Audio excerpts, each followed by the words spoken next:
Welcome to Mr. Hutchings History, where the past comes alive. Let's dive into today's story. Hey there. Ready for a deep dive into a moment that, well, it still shapes our world today. February 1945. Okay.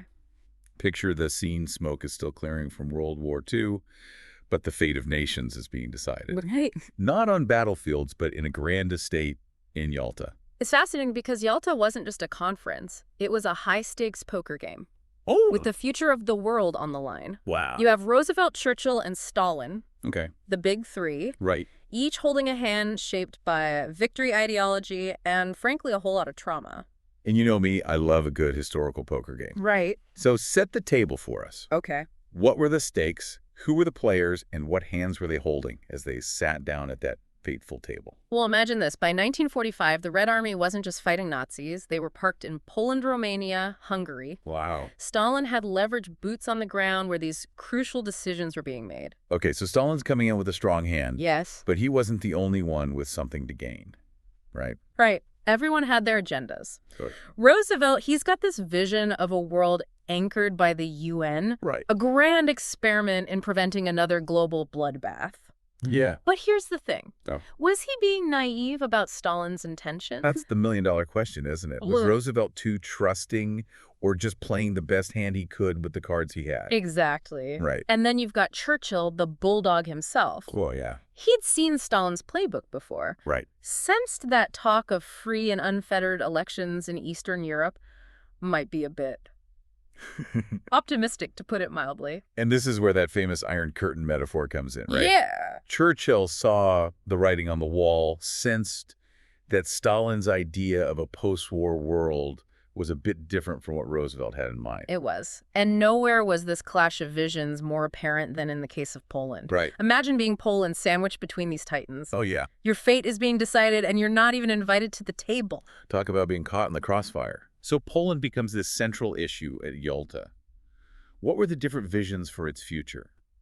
For Stalin, it was all about security. Oh. Think about it. Okay. The USSR had been invaded twice through Poland in the past century, alone devastated by the Nazis. Right. He craved a buffer zone, a ring of friendly states to protect his borders. And that's understandable to a point.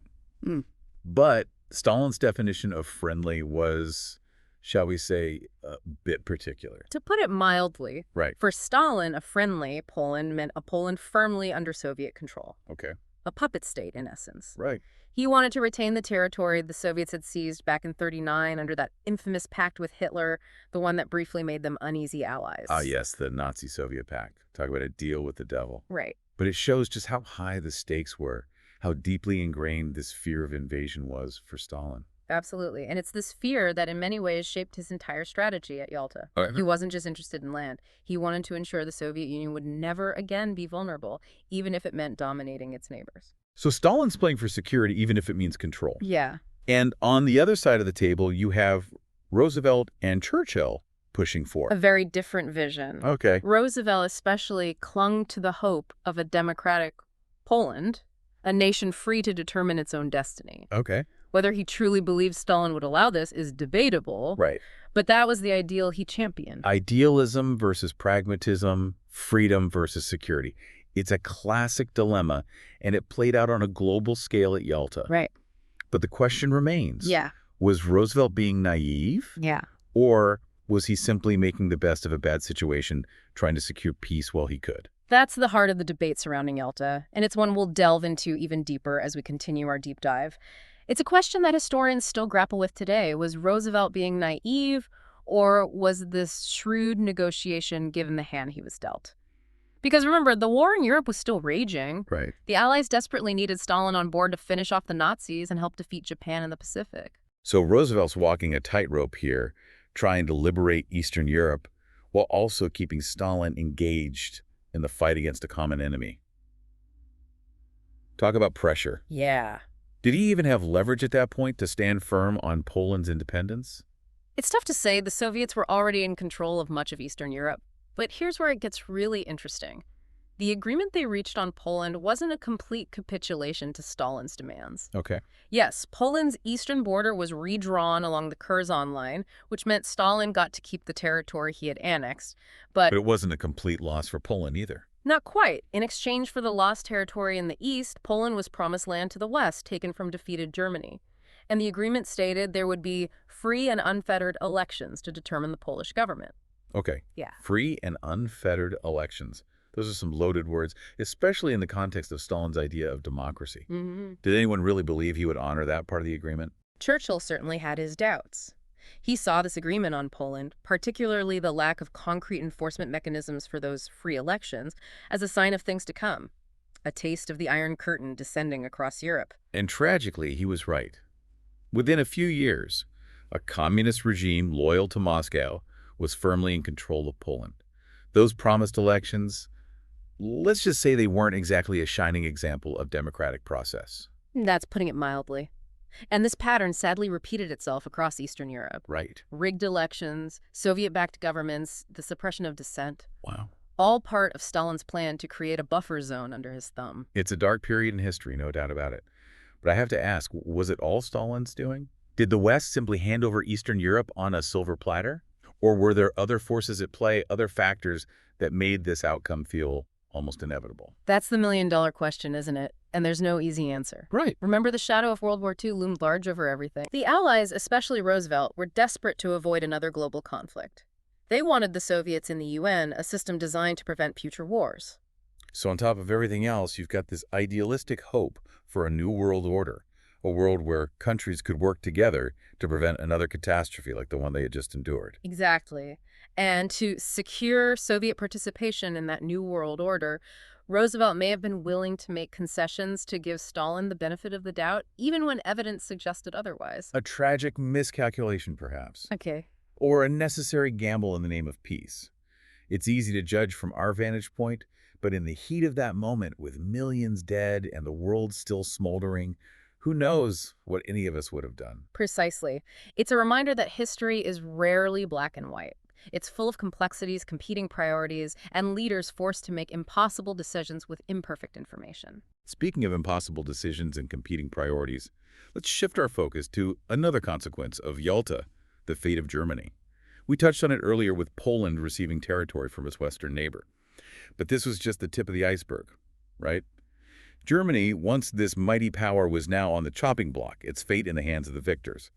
What were the long-term consequences of the decisions made at Yalta regarding Germany? Yalta really set the stage for a divided Germany. Remember those 4 zones of occupation we talked about earlier? Right. One for each of the Allied powers. Initially, the idea was for a temporary division, a way to ensure Germany wouldn't pose a threat again. But as the Cold War chilled, those divisions solidified. So instead of a reunited Germany, you end up with East Germany under Soviet influence and West Germany aligned with the West. Precisely. And Berlin, situated deep within the Soviet zone, became a microcosm of this divided world, a city split down the middle by ideology and eventually by that infamous wall. It's crazy to think that a city, a nation could be cleaved in two like that for decades. The human cost must have been immense. It absolutely was. Families divided, lives disrupted, a generation shaped by this stark division, and it all stemmed from those fateful decisions made at Yalta. Decisions made, we have to remember, in a world still reeling from the horrors of war. It's easy to judge with hindsight, but at the time, I imagine the desire for stability for any kind of peace must have been overwhelming. Oh, absolutely. And that's what makes Yalta so fascinating, this clash between idealism and realpolitik, between the hope for a new world order and the harsh realities of power politics. And this clash is reflected in how historians have viewed Yalta over the years, right? It's not exactly a simple thumbs up or thumbs down kind of event. Not at all. You've got the traditionalists who see it as a colossal blunder, a naive Roosevelt giving away the farm to a ruthless Stalin. They point to the plight of Eastern Europe, the suppression of freedoms, as evidence that the West lost big at Yalta. Then you've got the revisionists who take a different view, arguing that Stalin was acting defensively, securing his borders after a brutal war. They say the West was already trying to contain Soviet influence, so maybe the Cold War was inevitable, regardless of what happened at Yalta. And don't forget the post-revisionists. Oh, right. They urge us to move beyond the blame game, to see Yalta as a product of its time, shaped by the fears and insecurities of both sides. They argue that miscommunication and mistrust played a huge role in driving the wedge between East and West. It's like trying to solve a historical jigsaw puzzle, with each school of thought offering different pieces, different perspectives on what really went down and why. And that's what makes history so compelling, isn't it? It's not just a collection of dates and names. It's a tapestry of choices, consequences, and interpretations that continue to resonate today. Absolutely. So as we pull back from the specifics of Yalta, what are the big takeaways, the lessons we can learn from this pivotal moment in history? I think the biggest lesson is the importance of understanding different perspectives. Just like those historians we discussed, we need to try to see the world through the eyes of others, to understand their motivations and anxieties. Empathy, even when dealing with figures from the past, figures we might fundamentally disagree with. Exactly. Because the more we understand the past, the nuances of those decisions made under unimaginable pressure, the better equipped we are to navigate the complexities of our own time. And Yalta certainly provides a lot to think about, especially when it comes to the delicate dance of international relations, the balance of power, and the ever-present potential for miscalculation. It reminds us that diplomacy is a constant process requiring patience, understanding, and a willingness to see beyond our own immediate interests. Wise words to end on. So to our listeners, we leave you with this. Imagine yourself at that table in Yalta, the weight of the world on your shoulders. What decisions would you have made? What compromises would you have been willing to accept, knowing what we know now? It's a question with no easy answers, but one worth pondering as we navigate the complexities of our own world. Thanks for joining us on this deep dive into the Yalta Conference. Until next time. Thanks for listening to Mr. Hutchings History. Keep exploring, and we'll see you next time.